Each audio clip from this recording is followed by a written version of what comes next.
राज्यातील महापालिका निवडणुकांच्या हालचालींना वेग आलाय आणि त्याच पार्श्वभूमीवर सोलापूर महानगरपालिकेचं राजकारण निर्णायक वळणावर उभं आहे। एकीकडे गेल्या काही वर्षात बदललेली सत्ता समीकरणं तर दुसरीकडे रोजच्या जगण्यात अडकलेले नागरिकांचे प्रश्न, विकास, भ्रष्टाचार, बेरोजगारी, पाणी आणि प्रशासकीय राजवट या सगळ्याच्या भोवती फिरणाऱ्या सोलापूर महानगरपालिकेत हवा कुणाची, पाहुयात हा सविस्तर आढावा।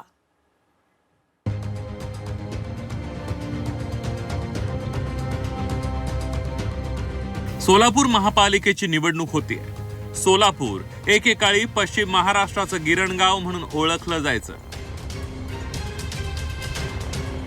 कापड गिरण्या बंद झाल्या, पण कामगारांचा संघर्ष कायम राहिला। आजही सोलापूर हे कामगार बहुल शहर आहे। सुमारे 12 लाख लोकसंख्या, बहुभाषिक आणि बहुसांस्कृतिक रचना असलेले हे शहर दक्षिण भारताला जोडणारा महत्वाचा दुवा मानलं जातं। मात्र विकासाच्या या मार्गावर सोलापूर अजूनही पाणी, रोजगार आणि मूलभूत सुविधांच्या प्रश्नांशी झुंज देत आहे। स्वातंत्र्याच्या 75 वर्षानंतरही पाणी ही सोलापूरची सर्वात मोठी समस्या आहे। अनेक भागात आजही 3 दिवसातून एकदा पाणी येत आहे। उद्योगधंद्यांचा अभाव आणि मर्यादित रोजगार संधींमुळे तरुण वर्ग मोठ्या शहरांकडे स्थलांतरित होत आहे। त्यामुळे सोलापूर हळूहळू वृद्धांचं शहर बनत चालल्याची भावना नागरिकांमध्ये आहे। कुठेतरी सामान्य जनतेचे प्रश्न समोर ठेवून येणाऱ्या काळामध्ये सत्ता कोणाचीही आली हरकत नाही, पण येणाऱ्या काळामध्ये सामान्य जनतेचे प्रश्न सोलापूर शहरात जे आता विकासाची काट टाकते, विमानसेवा सुरू झालेली आहे, रस्ते दळणवळण सुरू झाले, कुठंतरी येणाऱ्या काळामध्ये सोलापूर शहरामध्ये जी आश्वासनं त्यांनी दिलेली आहेत की भारतीय जनता पार्टीने किंवा दररोज पाणी पुरवठा करू जसं मागच्या वेळेस सांगितलं होतं, परंतु 8 वर्षात त्यांना करता आलेलं नाहीये। सोलापूरकर 2017 नंतर थेट 2026 मध्येच निवडणुकीला सामोरे जात आहे। सोलापूर महापालिकेच्या 2017च्या पक्षीय बलाबलावर एक नजर टाकूया। महापालिकेच्या 102 जागांपैकी भाजपला 49 जागा मिळाल्या होत्या, शिवसेनेला 21, काँग्रेसला 11, MIMला 9, राष्ट्रवादीला 4, बसपाला 4 तर माकपाला 1 जागा मिळाली होती। गेल्या काही वर्षात सोलापूरच्या राजकारणात कमालीची उलथापालथ पाहायला मिळाली। लोकसभा निवडणुकीत काँग्रेसच्या प्रणिती शिंदे खासदार झाल्या, मात्र लगेच झालेल्या विधानसभा निवडणुकीत भाजपने शहरातील 3ही मतदारसंघ जिंकत वर्चस्व सिद्ध केलं। विधानसभेच्या यशानंतर महापालिका निवडणुकीसाठी भाजपकडे इच्छुकांची संख्या मोठ्या प्रमाणावर वाढली आहे। भाजप स्वबळावर निवडणूक लढवेल अशी शक्यता व्यक्त केली जाते। भाजपने अबकी बार 75 पारचा नारा दिलाय।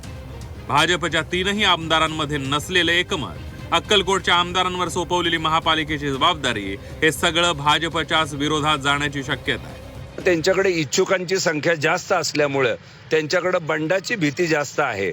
एकापेक्षा जास्त इच्छुक ज्या वेळेला असतात त्यावेळेला बंडाची शक्यता जास्त असते। मग हे बंड शमवणार कसं? आणि दुसऱ्या बाजूला 3ही आमदारामध्ये अद्यापपर्यंत जेवढ्या प्रमाणामध्ये एकमत ऐक्य असायला हवं ते काही दिसत नाही। पालकमंत्र्यांची बदलती लहरी भूमिका, प्रांतिक भाजपच्या नेत्यांची बदलती भूमिका।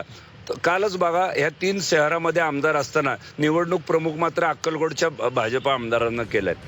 दुसरीकडे भाजपला रोखण्यासाठी महाविकास आघाडी एकत्र येण्याच्या तयारीत आहे।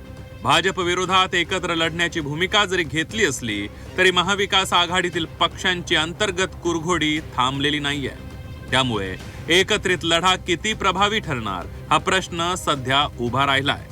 काँग्रेसला 60 जागा जिंकण्याचा विश्वास आहे। सोलापूरची निवडणूक प्रणिती शिंदेंसह महाविकास आघाडीच्या नेतृत्वाची परीक्षा पाहणारी ठरणार आहे। महाविकास आघाडीवर आम्ही लढणार आहे आणि महाविकास आघाडी करत असताना 15 दिवस आम्ही सगळे 2 पावलं मागं सरकून ह्या ठिकाणी महाविकास आघाडी झालेली आहे। कशा पद्धतीनं जागांचं वाटप झालेलं आहे? जागेचं वाटप संध्याकाळी तुम्हाला प्रेस नोट निघेल, त्यास कुठली जागा कोणाला सोडली तुम्हाला कळेल।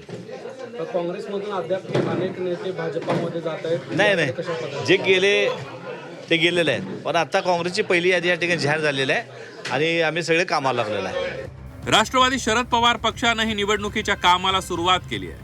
76 इच्छुकांनी राष्ट्रवादीकडे उमेदवारी मागितल्याचा दावा नेते करतायत। महाविकास आघाडीत मित्रपक्षांच्या खांद्याला खांदा लावून लढण्याचा निर्धार स्थानिक नेत्यांनी केलाय। यामध्ये महाविकास आघाडीला चांगला रिस्पॉन्स मिळत असून नागरिकांमध्ये सत्ताधारी पक्षांविरोधात रोष आहे आणि त्यामुळं राष्ट्रवादी काँग्रेस पार्टी शरदचंद्र पवार पक्षाकडे आत्तापर्यंत जवळपास एकूण 76 लोकांनी आत्तापर्यंत उमेदवारी अर्ज मागितलेला आहे आणि त्यामध्ये आम्ही ज्या जागा निवडून येणार आहेत त्याच जागा आम्ही लढवणार आहोत. महाविकास आघाडीमध्ये आमची 5 पक्षाची महाविकास आघाडी सध्या तरी आम्ही जाहीर केलेली आहे.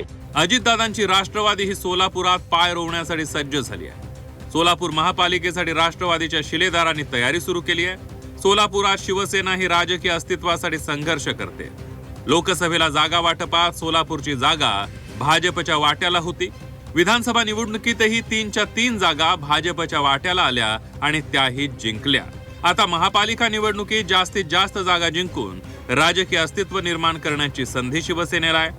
भाजपने युती केली तर ठीक, नाही केली तर स्वबळावर शिवसेना लढण्यासाठी सज्ज असल्याचं शिवसेना नेते सांगतायत. सोलापूर महानगरपालिकेसंदर्भात आम्ही 102 जागा आहेत आणि त्या 102 जागांवर आम्ही पूर्ण तयारी करतोय.